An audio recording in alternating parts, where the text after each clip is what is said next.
have said that my rhetoric is very strong. But look what's happened with very weak rhetoric over the last 25 years. Look where we are right now. Japan and U.S. are 100% together. Should the U.S., do you believe, try to shoot down the next missile that flies over Japan? And do you believe that the U.S. has the capability to do that? The United States has a duty to defend Japan if and when Japan is under attack. Here in Seoul, South Korea, the president's trip continues as you take a look at the map, starting in Japan, then here to Seoul, and then on to Beijing in China, Vietnam, and the Philippines. What about this trip and how it is all coming together? Let's bring in our panel. Molly Hemingway, senior editor at The Federalist from Washington, Mara Liasson, national political correspondent of National Public Radio, and Jonah Goldberg, senior editor at National Review. Okay, Mara, the importance of this trip, and what do you think the president is trying to come away from the trip with?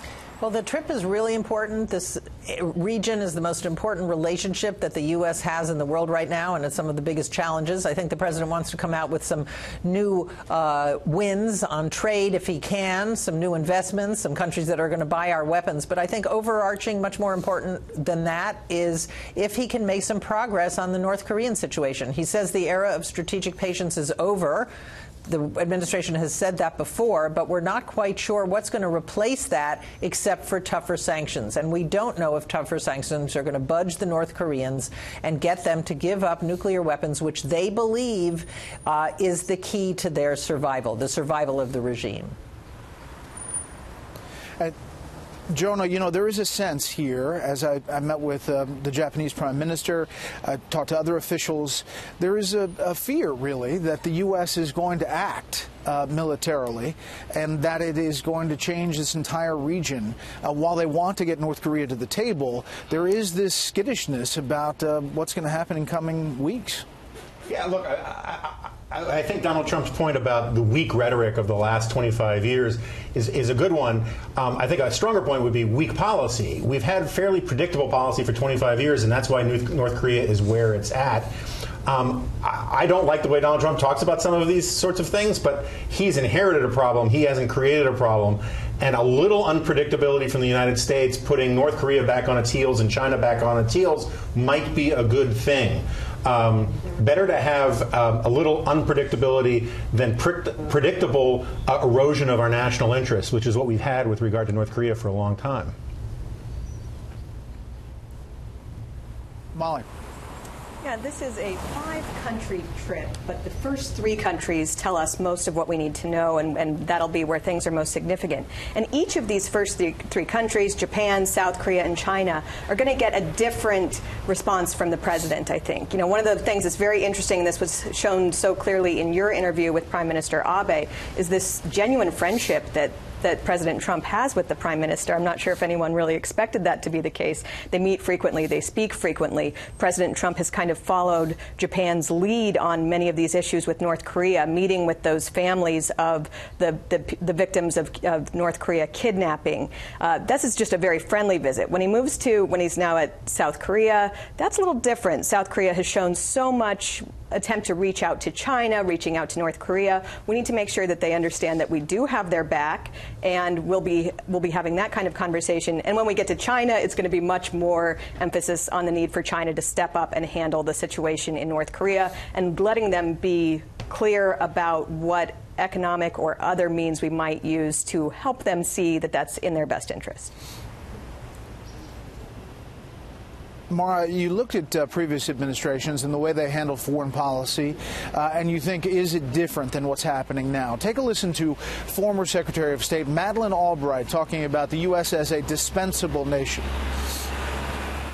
What I am worried about is that we are about to become the dispensable nation, where nobody thinks that we do have a role to play, and I would hope that the president, the current one, would in fact understand that what he is trying to accomplish requires the United States to be engaged in a respectful way and stop tweeting.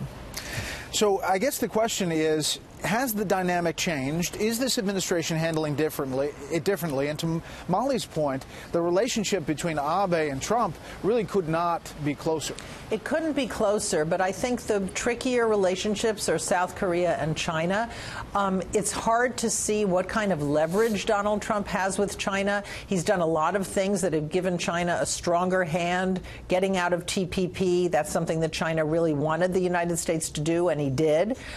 He hasn't gotten China yet to put on the kind of really crippling sanctions that he'd like on North Korea. I mean, they have done a few things, but they haven't really turned the screws enough to make North Korea reconsider its position. And I think that the question that people have in the region is, what is the United States' plan? I mean, being unpredictable is fine if you have a strategy behind that. And we don't know what the strategy is. You know, he says the era of strategic patience is over. He's going to destroy North Korea if they continue to make nuclear tests, which they have continued to do. So far, that tougher rhetoric that you hear from President Trump hasn't really changed anything yet in North Korea's behavior. Well, let me push back a little bit more. I mean, here, Jonah, you have the addition of Rocket Man into that United Nations speech. Obviously, that was the soundbite that everybody took, and he has since talked about it numerous other times. Since then, you've seen China move off the ball further than they have previously as far as financing and other things. Could they do more? Yes, but the people in this region say they've seen more movement than they've seen in the past two administrations. You know, I think that's right. The history of our pressuring China to do something about North Korea is that when we're paying attention to what China is doing, China plays ball, and then when we get distracted by something else, and this is true under Obama, it was true under Bush, it was true under Clinton, then China then stops putting pressure on North Korea. Ultimately what I would like to see is the reunification of the Korean Peninsula, but that's a big lift. It seems to me a good plan B would be essentially the Finlandization of North Korea. It should be China's problem. The United States should make it clear that it is China's problem. We now know that North Korea cannot be an honest broker with the United States. It hasn't been for 25 years, and Rocket Man is not a reliable partner. But China can be, and so that requires putting an enormous amount of pressure on China to actually take some ownership of North Korea. And so far, there have been steps in the right direction there, but this is a long-term, serious work of statecraft, and it remains to be seen whether this administration or any administration can pull it off. Let me mention this other form of diplomacy that the president's working on here, and that is economic diplomacy. He talked about at the state dinner at Japan about what he was looking for. I have enjoyed every minute of it, even though he's a very, very tough negotiator.